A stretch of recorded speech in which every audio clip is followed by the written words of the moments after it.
Hello everyone, this Sunny kitchen. అందరు ఎలా ఉన్నారండి? ఈరోజు నేను ఓస్టర్ మష్రూమ్స్ అండి, నాటు పుట్టగొడుగులు అంటారు. ఇప్పుడు అన్ని దగ్గరలో దొరుకుతూ ఉన్నాయండి. ఇవి చాలా చాలా హెల్త్ బెనిఫిట్స్ ఉన్నాయండి. ఇవి ఖచ్చితంగా యూజ్ చేయండి మీరు దొరికినప్పుడల్లా. అవి ఎలా చేయాలో కర్రీ చూపిస్తాను, ఆ మష్రూమ్స్ కూడా చూపిస్తానండి అవి ఎలా ఉంటాయో. ఫస్ట్ ప్యాన్ పెట్టుకొని దాంట్లో 2 లవంగాలు, ఒక ఏలక్కాయ, ఒక పట్ట, కొంచెం సోంపు వేసుకోండి, కొంచెం జీలకర్ర కూడా వేసినాను, ఒక స్టార్ వేసేయండి. ఇవన్నీ వేసి కొంచెం ఫ్రై అయిన తర్వాత ఇప్పుడు సన్నగా కట్ చేసుకున్న ఎర్రగడ్డలు వేసేసేయండి. ఎర్రగడ్డలు ఏం మరీ ఎర్రగా అవనవసరం లేదండి, కొంచెం వేగితే సరిపోతుంది. దీంట్లో నేను జీడిపప్పు కూడా వేస్తానండి, ఒక 12 జీడిపప్పులు. అయితే ముందే మీరు ఒక అరగంట ముందే జీడిపప్పు నానబెడితే బాగుంటుందండి టేస్టు.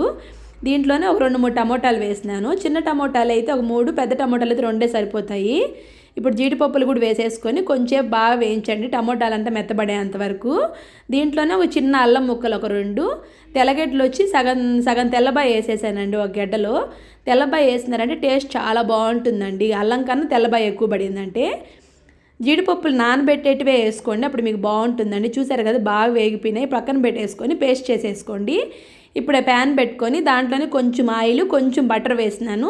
ఈ 2 వేసేసి అప్పుడే మనం మిక్సీ పట్టుకున్నాం కదా పేస్ట్, దాన్ని కూడా వేసేసుకొని బాగా ఫ్రై చేసుకోవాలండి. కొంచెంసేపు మూత పెట్టారంటే చూసారు కదా కలర్ అంతా మారింది. ఇంతవరకు ఫ్రై చేసేసుకొని తర్వాత దీంట్లో మనం ఓస్టర్ మష్రూమ్స్ అన్నాం కదా, అది చూపిస్తాను. ఇవి కట్ చేసుకోవాలండి, కొంచెము ఇట్లా వెడల్పుగా ఉంటాయి, బాగా ఇట్లా ఉంటాయండి వెడల్పుగా. కాడలు మాత్రం కొంచెం లావుగా ఉంటాయి కాబట్టి చిన్న చిన్నవి కట్ చేసుకున్నారంటే మీకు తినేటప్పుడు బాగుంటుంది, లేకపోతే పొడవుగా ఉన్నట్టు ఉంటాయండి. అట్లా సన్నగా పీసులు కట్ చేసుకోండి పొడవుగా. మీరు మీ చేత్తో అట్లా అయినా కానీ వచ్చేస్తాయండి, అట్లా ఊరికే చేత్తో అట్లా చీలినా కానీ వచ్చేస్తాయి. ఇట్లా ఉంటాయండి. అయితే చాలా హెల్త్ బెనిఫిట్స్ ఉన్నాయండి, ఇప్పుడు అందరూ యూజ్ చేస్తూ ఉన్నారు, బాగున్నాయి కూడా అండి టేస్టు. అందుకనే మీకు చెప్తా ఉన్నాను. నాటు పుట్టగొడుగులు అంటారు, ఇప్పుడు మన ఊరుల్లో కూడా దొరికేవి స్టైలు. అప్పుడు ఇంత లావు ఉండేవి ఏం కాదండి, కొంచెం సన్నగా చిన్నగా ఉండేవి, ఇప్పుడు పెద్దగా వస్తూ ఉన్నాయి. అయితే హెల్త్ బెనిఫిట్స్ ఇది తీసుకోవడం వల్ల మనకి రెడ్ బ్లడ్ సెల్స్ కూడా చాలా బాగా పెరుగుతాయండి బాడీలో. చాలా హెల్త్ బెనిఫిట్స్ ఉన్నాయండి. డి విటమిన్ పెరుగుతుంది, మనకి మంచి ఫైబర్ ఉంటుంది. ఖచ్చితంగా యూజ్ చేయండి. దీంట్లోనే 1 స్పూన్ గరం మసాలా, 2 స్పూన్ల కారము, 1 స్పూన్ ధనియాల పొడి అండి. ఇవన్నీ వేసేసి బాగా ఫ్రై చేసేసుకొని దీంట్లోనే కొంచెం పసుపు పొడి కూడా వేసేసేయండి. ఇప్పుడు మనం అప్పుడు కట్ చేసుకున్నాం కదా ఓస్టర్ మష్రూమ్స్, అవి కూడా వేసేసి బాగా వేయించాలండి పచ్చివాసన పోయేంత వరకు. కొంచెం వాటర్ పోసి మూత పెట్టేశారంటే బాగా మగ్గుతాయి. కొంచెం టైం పడుతుందండి మగ్గేదానికి ఇవి.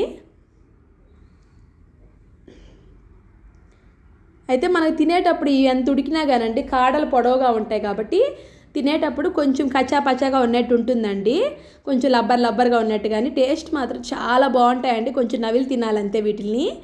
కొంచెంసేపు ఎంత ఉడకబెట్టినా కానీ అంతే అండి ఉడికేది మాత్రం. అవి కొంచెం నీళ్ళు పోసేసి కొంచెంసేపు ఉడకబెట్టినారంటే చాలా బాగుంటుందండి, బాగా ఉడికిందంటే.